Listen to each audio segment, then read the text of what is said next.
My name is Robert Claymore. I'm 51 years old. I've spent the last 28 years working in heavy industrial facilities as a mechanical systems consultant. Right now, I'm based in Munich, working for a major German manufacturing company. That day, my shift had started at 6 a.m. and ended around 8 in the evening. As I was taking off my coveralls in the locker room, a message popped up on my phone. There's no easy way to say this. I'm leaving you. I'm living with Mark now. I took the money too. Please just let us be. I stared at the screen. The message was from Julia, my wife of 25 years. Attached was a photo of her and a much younger man sitting on our couch. Behind them, on the shelf, was the black and white photo of my late mother. Mark had a whiskey glass in his hand. One of mine. His feet were on our table. Julia was smiling. Another message followed. I emptied the joint account. A lawyer will contact you for an amicable divorce. 25 years, 3 countries, 5 cities, dozens of projects. And this was what it all came down to. I opened our banking app. Where there should have been 142,000 euros, it now read 3.11 euros. She'd already changed the passwords. I didn't punch a wall, didn't throw the phone. I sat on the bench next to my locker and just breathed. What would talking do? Who could I call that would change this? I skipped dinner and went straight back to work. When the shift ended, Marcus, the team lead, looked at me and asked, "You okay, Robert?" I smiled. The machine's working. That's all that matters. That night, I didn't go home. I checked into a modest workers' hostel. Julia probably changed the locks anyway. That house wasn't mine anymore. Not really. Just on paper. I typed a short email. It was addressed to my cousin Henry in Frankfurt, a financial consultant. Years ago, he told me, "If things ever go bad, just write, 'Let the shadow begin.'" The email said exactly that. Let the shadow begin. 10 minutes later, his reply, "All protocols in motion. Do not sign anything." As I laid on that lumpy hostel mattress, I stared at the ceiling.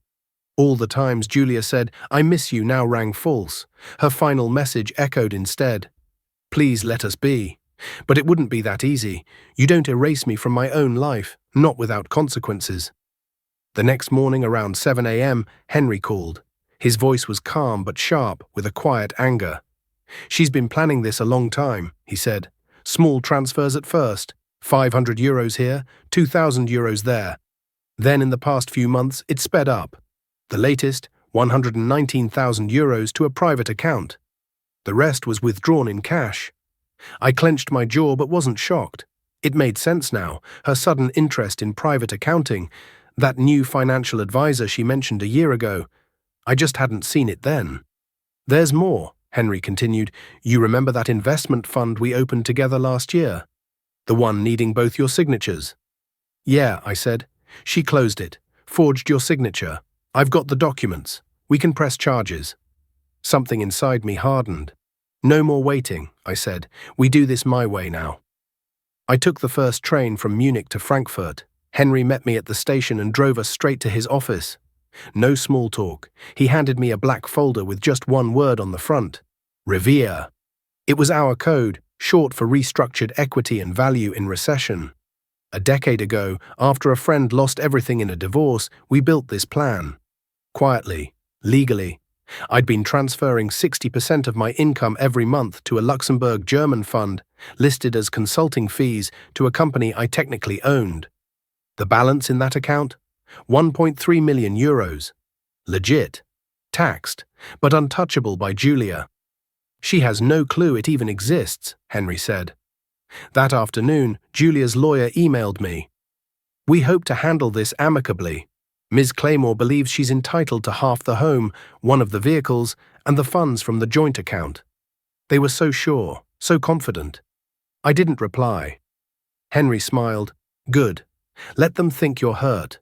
Let them feel safe." I nodded. I wasn't just hurt. I was preparing for war. Julia's face lingered in my mind like a fading dream.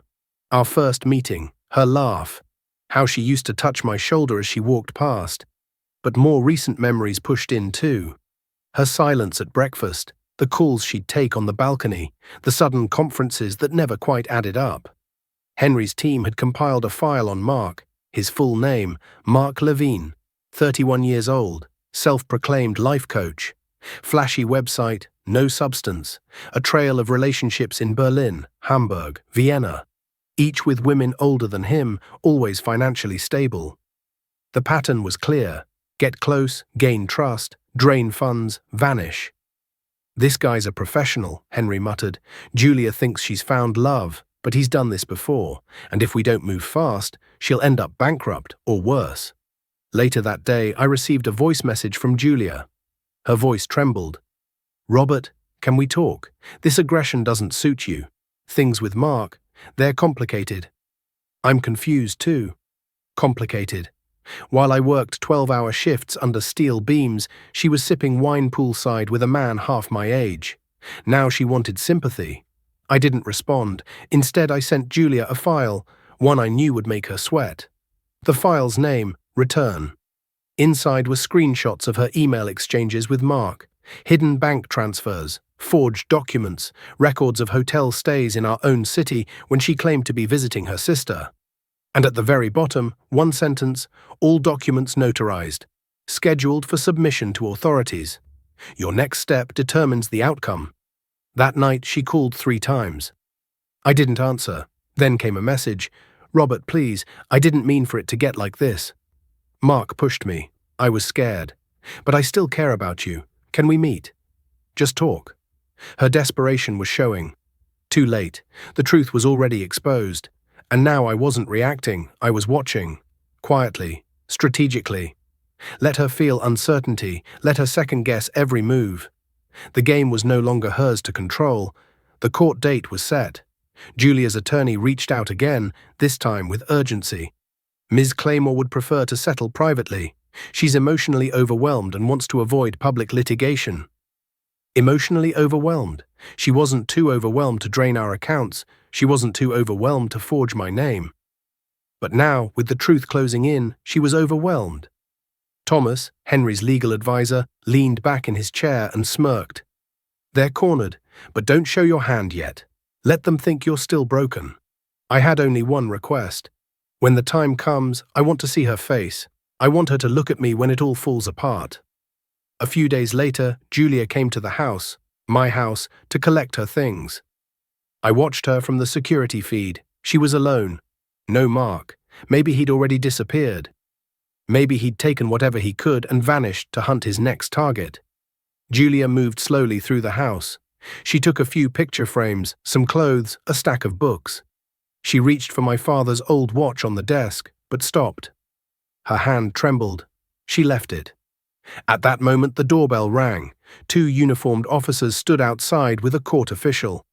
They handed her a stack of documents: divorce proceedings, criminal charges for forgery, financial fraud notices, cease and desist from touching marital assets, motion to freeze all accounts. Julia stood frozen. She leafed through the documents slowly, her lips parting in disbelief. Then she looked directly at the camera above the doorway. Maybe she knew I was watching, or maybe she just felt it. Either way, the mask had dropped. Back in Henry's office, I signed the final paperwork to move the case forward.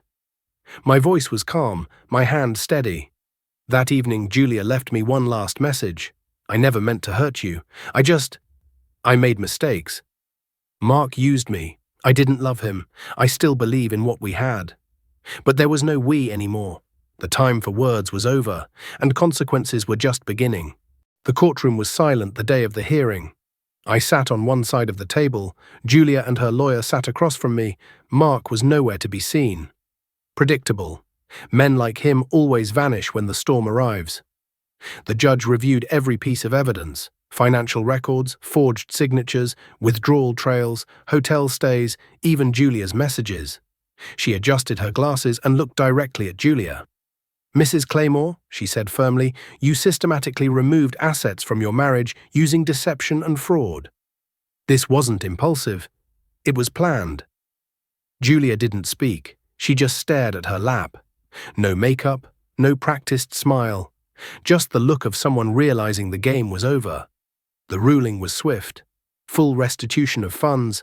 Sole ownership of the house and vehicle transferred to me, Julia's claim for alimony, denied legal costs, charged to her criminal charges for forgery and fraud. Referred to the district prosecutor, Julia's lips moved like she wanted to say something, but I stood and walked out. There was nothing more to discuss. 3 weeks later, I sold the house in Munich. Too many ghosts, too many fake memories. I moved into a quiet cabin near the Austrian border. Pine forests, fresh air, quiet mornings. I rebuilt a life where no one was waiting to take what I earned. I didn't block Julia's number. I didn't need to. She stopped calling. Last I heard, she was working part-time in a bookstore in Stuttgart. Her probation terms from the fraud charges included restitution payments, money I'll likely never see. Mark had moved on, of course. Rumor was he was dating a wealthy widow near Zurich. Did I feel bitter? Number relieved? Not exactly. What I felt was peace, not the kind you find, the kind you build. One morning, Henry sent me the final papers. Dissolution of the holding structure. Winter was over. As I sipped my coffee on the porch swing, I built with my own hands. The silence wrapped around me like armor. No emails, no lies, no staged affection, just trees, sky, and the quiet reminder that survival isn't about fighting louder, it's about choosing when to walk away.